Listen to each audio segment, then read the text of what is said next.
ચાલો મિત્રો, સ્વાગત છે તમારું અમારી કિયા કિચન રેસિપીમાં। તો ચાલો આજે આપણે બનાવીશું સ્પેશિયલી ફરાળ માટે ભેળ। તો ભેળ બનાવવા માટે અહીંયા આપણે બટેટાનું સીણ લઈ લીધું અને એને આ રીતે આપણે તળી લીધું છે। તો પહેલેથી આપણે તળીને રેડી રાખ્યું હતું। અને અહીંયા આપણે લીધી છે આલુ સેવ, એક પેકેટ આપણે આલુ સેવ લીધી છે। અહીંયા આપણે દાડમના દાણા કાઢી લીધા છે, એક દાડમ લીધું હતું એના આપણે દાણા કાઢી લીધા છે। અહીંયા આપણે સિંગદાણા લીધા છે અડધો વાટકો, એને આપણે તળી લીધા છે। એક આપણે જમરૂખ લીધું છે, લીલા ધાણા લીધા છે, એક આપણે ટમાટર લીધું છે, એક ચમચી લાલ મરચું લીધું છે, ચાટ મસાલો લીધો છે એક ચમચી, એક ચમચી આપણે ફરાળી નમક લીધું છે, 2 ચમચી આપણે ધાણા જીરું પાવડર લીધું છે, 1 ચમચી આપણે આમચૂર પાવડર લીધો છે। તો હવે આ બધી વસ્તુને આપણે સાઈડ કરી દઈશું અને ટમાટર અને જમરૂખને આપણે કટિંગ કરી લઈશું। તો હવે આપણે ટમાટરને કટિંગ કરી લઈશું।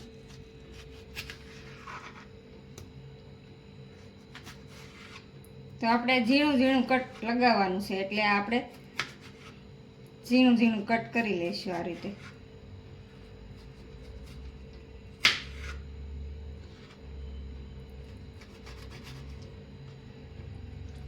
આ રીતે કટિંગ કરશું એટલે સરસ ઝીણું ઝીણું કટિંગ થઈ જશે।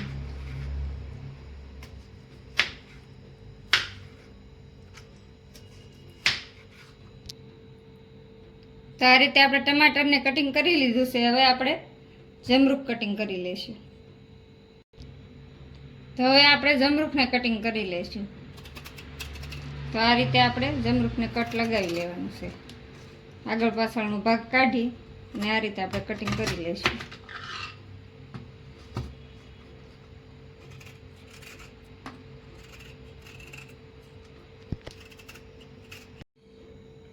તો આ રીતે આપણે સાલનો ભાગ છે એ આપણે કાઢી લઈશું।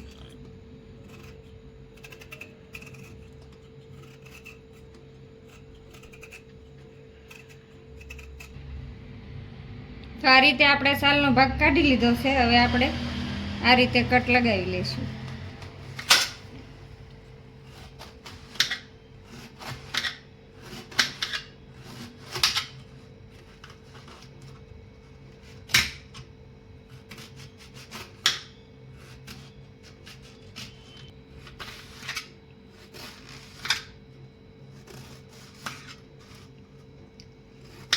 તો આ રીતે આપણે ઝીણું કટ લગાવી લઈશું એટલે સરસ આપણે ભેળમાં મિક્સ થઈ જાય એ રીતનું આપણે ઝીણું ઝીણું કટિંગ કરી લેવાનું છે।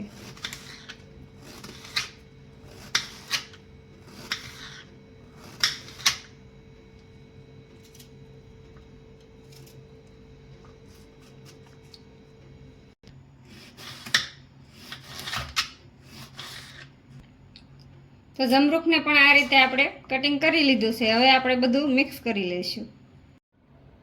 તો અહીંયા આપણે એક બાઉલ લઈ લીધું છે, તો એમાં આપણે પહેલા જમરૂખ એડ કરી દઈશું।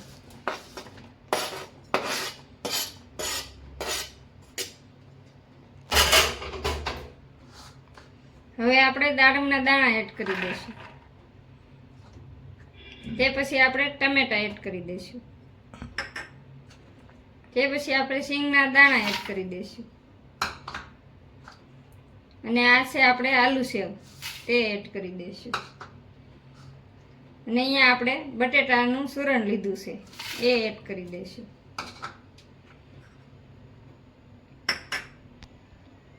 તો હવે આપણે આ બધી વસ્તુને મિક્સ કરી દઈશું।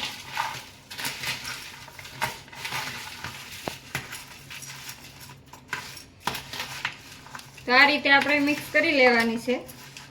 તો બધી સરસ મિક્સ થઈ ગઈ છે, તો હવે આપણે એક ચટપટો મસાલો તૈયાર કરી લઈશું।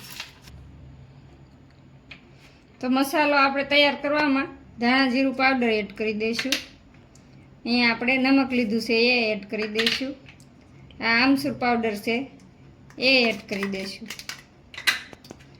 અહીંયા આપણે આ ચાટ મસાલો છે તે એડ કરી દઈશું, અને લાલ મરચું પાવડર।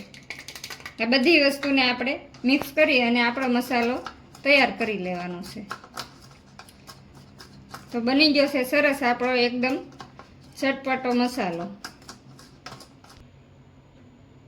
તો હવે આપણે મસાલો એડ કરી દઈશું. તો આ રીતે આપણે મસાલો એડ કરી ને આ રીતે મિક્સ કરી લઈશું.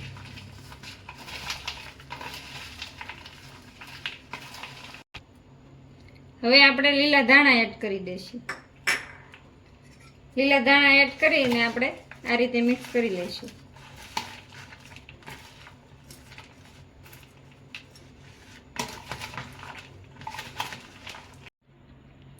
તો તૈયાર છે આપણી ફરાળી ભેળ. તો આમાં તમને પસંદ હોય તો ખાંડ પણ એડ કરી શકો છો. આપણે ખાંડ એડ કરી નથી. તો હવે આપણે એક ડીશમાં સર્વ કરીશું. તો આ ભેળ આપણે 2 થી 3 જણા ઉપવાસમાં ખાઈ શકે છે. તો તૈયાર છે આપણી ફરાળી ભેળ. તો તમને કેવી લાગી મારી રેસીપી? મારી રેસીપી પસંદ આવી હોય તો લાઈક કરજો, શેર કરજો અને સબસ્ક્રાઈબ કરવાનું ભૂલતા નહીં. કોમેન્ટ કરીને જણાવજો કેવી લાગી ફરાળી ભેળની રેસીપી.